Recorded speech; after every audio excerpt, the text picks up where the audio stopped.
What is going on, y'all? It is the Caveman back at it again with another video. And since the NFL schedule has officially released, I'm super excited to start this mini-series on my channel where I go through each division in the NFL and I give my predictions on each team and their win-loss record for next season. I think it's pretty self-explanatory. I'm just going to go through the schedule of each team in each division and I'm going to talk about what I think their win-loss record will be next season. I think it's pretty self-explanatory, pretty obvious, not too hard, right? I was going to talk about the Bills today on the Built in Buffalo YouTube channel, but we decided to move that to tomorrow, so be on the lookout for that at the same time. I believe around 2 p.m. Eastern, I believe is when that'll drop. So I will give my opinion and my predictions about the Bills next season on the Built in Buffalo YouTube channel tomorrow, so be sure to be on the lookout for that. But for now, today we're talking about the AFC North. We're going to start with the bottom barrel team that I think will be at the bottom of the AFC North this year, and you're probably going to be a little surprised, but I think it's true. Although, hold your horses, Buster. You guys know what time it is.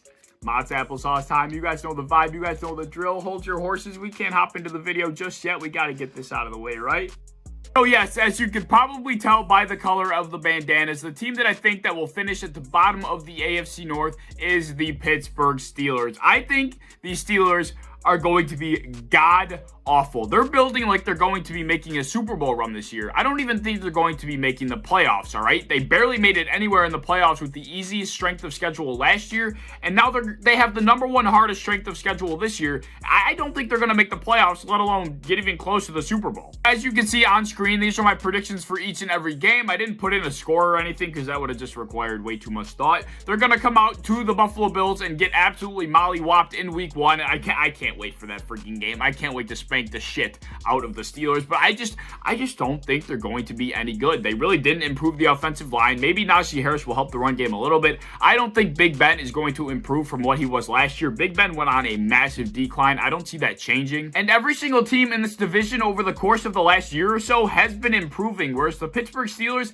not so much. I don't think you could say the Steelers have been improving whatsoever. I think they've been on a steady decline, and it really started to hit them hard at the end of last season, and I don't think it's going to be going up anytime soon. And with the other teams in this division looking pretty damn good, they're going to have a pretty hard time. You might know this if you've been watching my channel for a little bit now. I cannot stand the Steelers. I have like a little bit of a personal vendetta against them. I don't like the Steelers whatsoever, but this isn't even really being biased. I truly do not think this team is going to be any good next year, and I think they're going to just hit a massive wall and have to go into a big-ass rebuild after this year, after they realize they just are not contenders anymore. So, as for the Steelers, as you can see, I have them finishing at 5-12 at the bottom of the AFC North. Let's move on to the third best team, or the second worst team, however you want to look at it. Coming in second from the bottom of the AFC North, we have the Cleveland Browns. No, I'm kidding. We have the Cincinnati Bengals. This team is certainly up and coming, but this is a tough division, right? Joe Burrow is going into his second year. Hopefully, he'll be healthy for all 17 games. They got Jamar Chase now. They also have T. Higgins from last year, who had a very good year. So that offense of the Bengals is certainly going to be dangerous, something to look out for. And we cannot forget about Joe Mixon. He suffered with a lot of different injuries last season, but if he's able to stay healthy as well, that Bengals offense will have a lot of different weapons on it, and they will be something to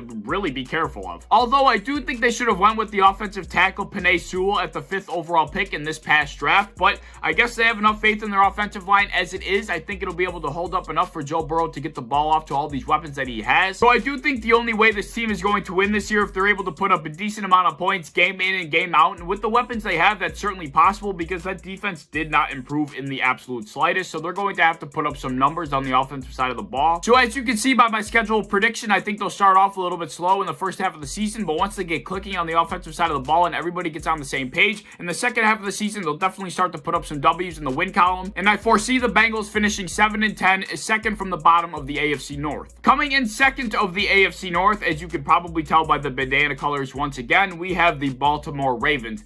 I'm kind of split on how I feel about them. I do think they're still a very good team because of that defense mainly, but I truly think they're going to start struggling if Lamar can't figure it out with his arm. This is a team last year that had a top 5, borderline top 3 defense, as well as a top 10 offense, but that top 10 offense had its good stats because that defense was constantly putting them in some good spots to score. Last season, the Baltimore Ravens offense started each drive on average at their own 31 or 32 yard line. That's some pretty damn good field position to have on average for almost every drive. 5, and that's because their defense was always setting them up in some pretty damn good spots. So in my eyes, this team is mainly driven by the defense, and if they're not able to keep the offense in games like they were last year, this team might struggle, but I really don't think that's going to be a problem in 2021. I think their defense is mostly returning, and they're going to still be the force that they were last season. With that being said, I think their defense will still be as good as it was last year. I think their offense will still be just as decent. They added Sammy Watkins. I know they added Rashad Bateman. Maybe their passing offense will be a little bit better. Nevertheless, I have them finishing 11-6, second of the AFC North. Of course, the final team that we have to talk about is the Cleveland Browns. I think this is the year that they win the division without any issues. I think they will split games with the Ravens, but I think they will sweep the Bengals as well as the Steelers. The Browns were already a pretty damn good team last year, especially when Baker started to put things together for himself at the end of the season. He really started to heat up, and I fully expect him to be able to carry that momentum into next season. And if he's able to do that, that team is pretty damn dangerous, especially with that run game.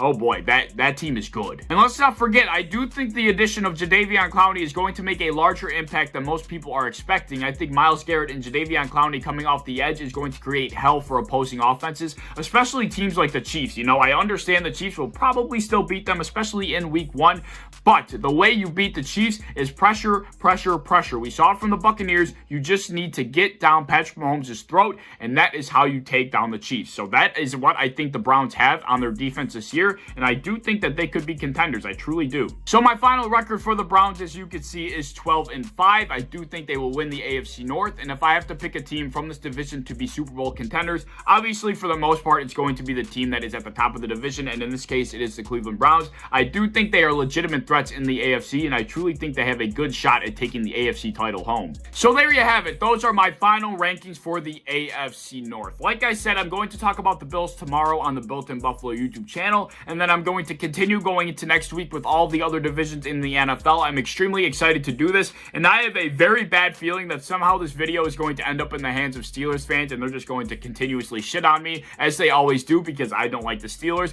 I don't think Steelers fans like me, but that's okay. You know, it's all love. I just don't like the Steelers football team. That's all. So yeah, let me know what you would change down in the comments below. Let me know what you think of the video. Let me know what you think of my predictions. Anything you might have to say about the NFL in general, please leave it down in the comments. If you enjoyed this video, and I hope you did, please like, subscribe, do all that fun stuff. If you want to hit the bell to be notified when I upload, I would appreciate that. If you want to go over to Twitter, follow me over there. I would appreciate that as well. Be sure to subscribe and follow Built in Buffalo and any social medias that you may have. And I hope to see you in the next one, and I hope to see you tomorrow on the Built in Buffalo YouTube channel. Peace.